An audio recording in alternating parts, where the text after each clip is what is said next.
എന്റെ അമ്മേ.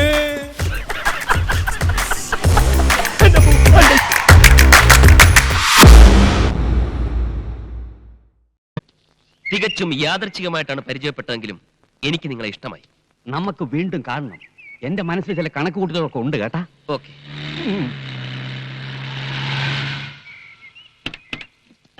അവൻ മുമ്പേ എത്തി. ഓടുന്ന പട്ടിക്ക് ഒരു മുഴം മുൻപേ.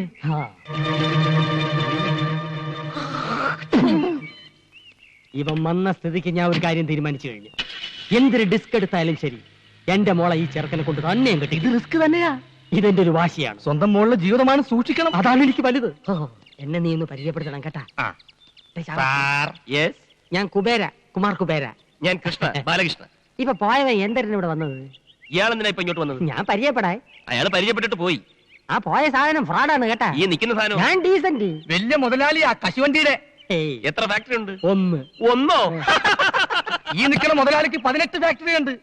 എന്തൊരു ഫാക്ടറി? പടം പിടിക്കുന്ന ഫാക്ടറി. അതും കേരളത്തിന്റെ വിവിധ ഭാഗങ്ങളിൽ പറഞ്ഞു കൊടുക്കുക. ഒറീസ, ബീഹാർ, രാജസ്ഥാൻ, വയറ് നിറഞ്ഞ്. ഈ നോക്കത്താ ദൂരത്ത് കണ്ണും നട്ട് കിടക്കുന്ന സ്ഥലം മുഴുവൻ മുതലാളി സ്വന്തമാക്കാൻ പോണു. ഒരു സ്റ്റുഡിയോ തുടങ്ങാൻ. ഈ ഫോട്ടോ എടുക്കുന്ന സ്റ്റുഡിയോ അല്ല, യുമാറ്റിക്. ഡ്രൈവർ. ഇയാൾക്ക് മനസ്സിലായില്ല, ശരിക്കും പറഞ്ഞു കൊടുക്ക്. ഈ ടിവിയിൽ വന്ന സിനിമയില്ലേ, അത് പിടിക്കുന്ന ഫാക്ടറി. ദൂരദർശനൻ. പുതിയതായിട്ടൊരു ദൂരദർശനം തുടങ്ങാൻ വരുന്ന ആളാണെന്ന് ഇയാള് പറഞ്ഞു. തോനെ കായാവൂലേ? ഓ, ഒരു 5 കോടി. എടോ പിയെ, ഇവിടെ പരിസരത്ത് എങ്ങനെ 5 സ്റ്റാർ ഹോട്ടൽ വല്ലതും ഉണ്ടോ താമസിക്കാൻ? ഇല്ല സാർ. ഇല്ലേ? എങ്കിൽ ഈ ദൂരദർശന്റെ പരിപാടി ഇവിടെ വെച്ച് അവസാനിപ്പിച്ചിരിക്കുന്ന അച്ഛനോട് ഫോൺ ചെയ്ത് പറഞ്ഞേരെ. എന്റെ വീട്ടിൽ താമസിക്കാന്ന് പറയണേ. സാറിന് വിരോധം ഇല്ലെങ്കിൽ ഈ കുബേർ സാറിന്റെ വീട്ടിൽ താമസിക്കാം. എനിക്കത് ബുദ്ധിമുട്ടാവും. ഇപ്പൊ ഇവിടുന്ന് പോയ ആൾ ഇത് തന്നെയല്ലേ പറഞ്ഞത്? അയ്യോ, അവന്റെ വീട്ടിൽ താമസിക്കരുത്. അവന്റെ ഭാര്യയ്ക്ക് പകർച്ചവ്യാധിയാണ്. നിങ്ങളുടെ ഭാര്യയ്ക്ക് ഒരു വ്യാധിയില്ല. ഇനി വരാതെ നോക്കണം. മറ്റൊരു വഴിയില്ലെങ്കിൽ നമുക്ക് ഇയാളുടെ വീട്ടിൽ താമസിക്കാം അല്ലേ? ഡ്രൈവർ, ഒരു 50,000 രൂപ ചെക്ക് എഴുതി. അയ്യോ, പണം തന്നെ എന്നെ അവമാനിക്കരുത്. ഇതൊരു സഹായമായിട്ട് കരുതണം. എന്റെ മനനിമ്മതിക്ക് വേണ്ടി. ശരി ശരി ശരി, എങ്കിൽ നമുക്ക് ഇയാളുടെ വീട്ടിലേക്ക് പോവാം. ഡ്രൈവർ, വണ്ടി എടുക്കും.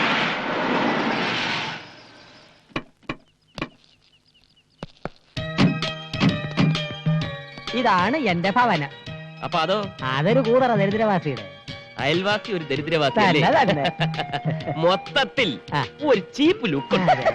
നമ്മുടെ സർവൻസിന്റെ കോട്ടേജിന്റെ അത്ര പോലും വലിപ്പമില്ല. കുറച്ച് ദിവസത്തേക്കല്ലേ അഡ്ജസ്റ്റ് ചെയ്യാം. ഡ്രൈവർ, പെട്ടി എടുക്കൂ. പെട്ടി ഇറേ. ചെന്താമരം.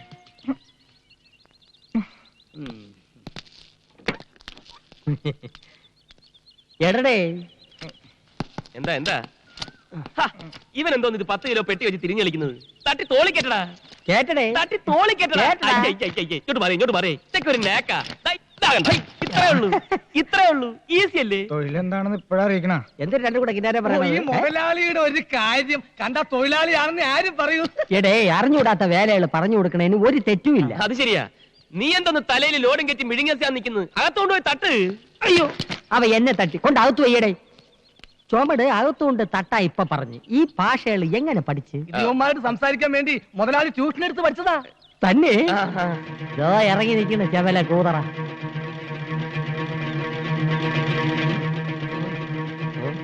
മോനെ, നീ എപ്പോഴാണ് ഇവിടെ ദൂരദർശനം തുടങ്ങാൻ പോണത്? കോടിക്കണക്കിന് കായ് ചെലവാവൂല്ലേ? പിന്നെ ചില കഴിപ്പണം കെട്ടവന്മാരെ കൊണ്ട് ഒരു ഇരിക്കെ പുറതയില്ല. ചെല്ല ഇവിടെ നിന്നാ കണ്ണുവിട്ടൂടും. അകത്തോട്ട് പോവാം. നമുക്ക് വെള്ളങ്ങളൊക്കെ കുടിച്ചിരിക്കാം. ഇവിടെ പലരും വിചാരിച്ചിട്ട് നടക്കാത്ത പല കാര്യങ്ങളും ഇനി ഈ കുബേരൻ നടത്തും. ഒലത്തും. എന്താ? അയൽവാസി ഒരു ദരിദ്രവാസി. അത് നിന്റെ അച്ഛൻ. ഓ, ഇത്രയും സൗകര്യങ്ങളൊക്കെ ഇവിടെ ഉള്ളൂ. ഇവിടെ താമസിക്കണേന് വിരോധമൊന്നും ഇല്ലല്ലോ. ഹലോ, മച്ചനോട് സാറിന സാറിന. ഹലോ.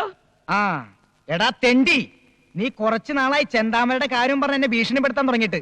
നീ അധികം വെളിച്ചിലെടുത്താണ്ടല്ലോ, ആ കോട്ടും സൂട്ടും ഊരി ഞാൻ അങ്ങോട്ട് പോവും.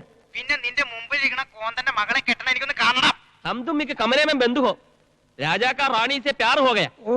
അവന്റെ ഒടുക്കത്തൊരു ഹിന്ദി പാട്ട്. ഫോൺ വെക്കട മൈച്ചാനെ. अच्छा अच्छा, മനീഷ കൊഴിയാള സാ പക്കടോ. ഓഫി നമ്മുടെ സീരിയലിൽ ആദ്യത്തെ എപ്പിസോഡിൽ മനീഷ കൊഴിയാളക്ക് ഡേറ്റ് ഇല്ല. നമുക്ക് ജൂഹി ചൗളയെ ബുക്ക് ചെയ്യാം സാർ. അയ്യേ, ചാള വേണ്ട. അയ്യം, നമുക്ക് നെമ്മി വാങ്ങിക്കാം. നെമ്മി. അച്ഛാ അച്ഛാ അച്ഛാ. അല്ല, അച്ഛന്റെ കാര്യം കേട്ടപ്പോഴാണ് ഒരു കാര്യം നിരൂപിച്ചത്. ബാലകൃഷ്ണന്റെ അച്ഛന്റെ പേരെന്തര്? മാട്ടുപ്പെട്ടി മഹാദേവൻ.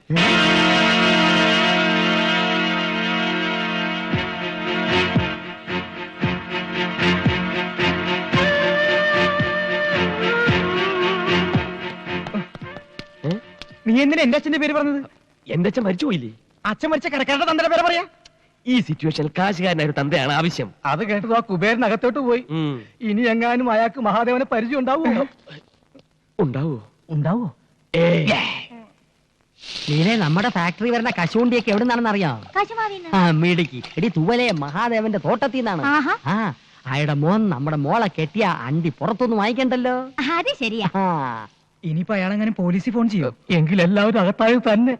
തലം കാലിയാക്കുന്നതാണ് ബുദ്ധി. വാ വാ വാ വാ. നില്ല്.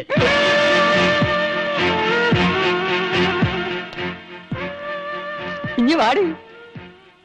ഇതാണ് മാധവന്റെ മോൻ ബാലകൃഷ്ണൻ. ബാലകൃഷ്ണ. തെറ്റിത്തേ.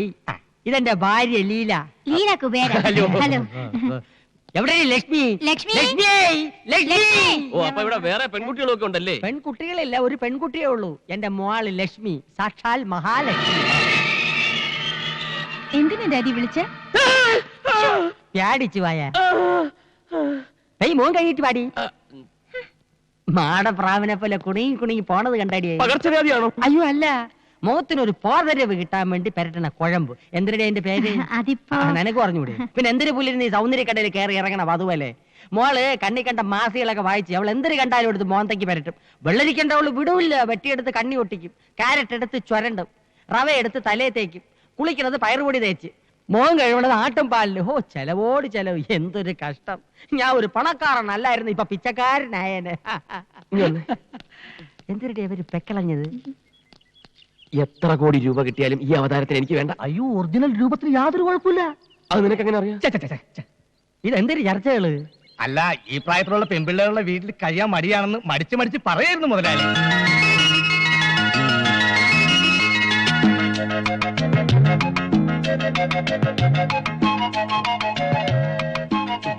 ഇതേതാ ഈ കുട്ടി? എന്റെ മോള്. എനിക്കിഷ്ടമായി.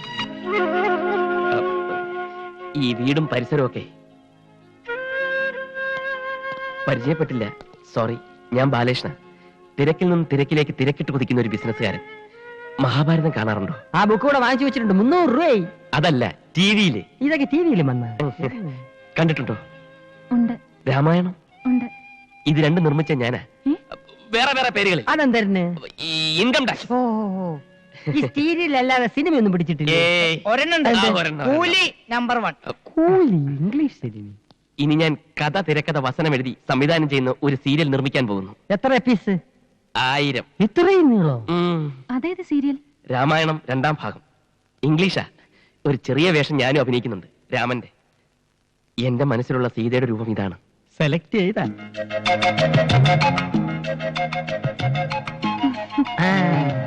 ഇപ്പൊ ഏതാണ്ട് കൊത്ത ലക്ഷണമുണ്ട്. എന്തൊരുത്ത്? അല്ല, സീത നായിക ജൂസുകൾക്ക് പകരം.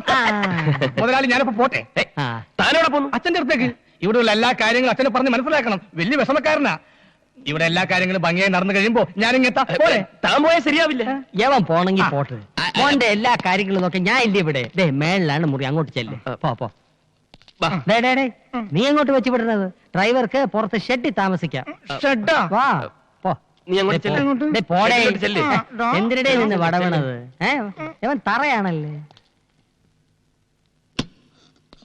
മോളെ, ഡ്രൈവറെ തട്ടി ഷെഡിലും കയറ്റി അവനെ പിടിച്ച് മുറിയിലും ആക്കി. ഇനി പിടി മുറുക്കേണ്ടത് നീയാണ്. ഞാനോ? എന്തിന്? വാ. എടി, അവനെ കുറിച്ച് നിന്റെ അഭിപ്രായം എന്തിനാണ്? Gentle and handsome. അങ്ങനെ വരട്ടെ. എടിയേ, എവള് പറഞ്ഞതിന്റെ അർത്ഥം എനിക്ക് മനസ്സിലായില്ലെങ്കിലും ഇവളുടെ മുഖഭാവത്തിന് സംഗതി പിടികിട്ടി. എന്തിന്? കൊന്താം. എവക്കവനെ ബോധ്യമായി. കണ്ടോ? എടി, ഇനി അവന് എവളെ ബോധിക്കാൻ എന്തിനു ചെയ്യണം? നിന്റെ മോക്ക് ലൈൻ അടിക്കാൻ അറിയാം? നീ പറഞ്ഞു കൊടുക്കണം. നീ എന്നെ വളച്ച് വീഴ്ചവളല്ലേ, എക്സ്പോർട്ട്.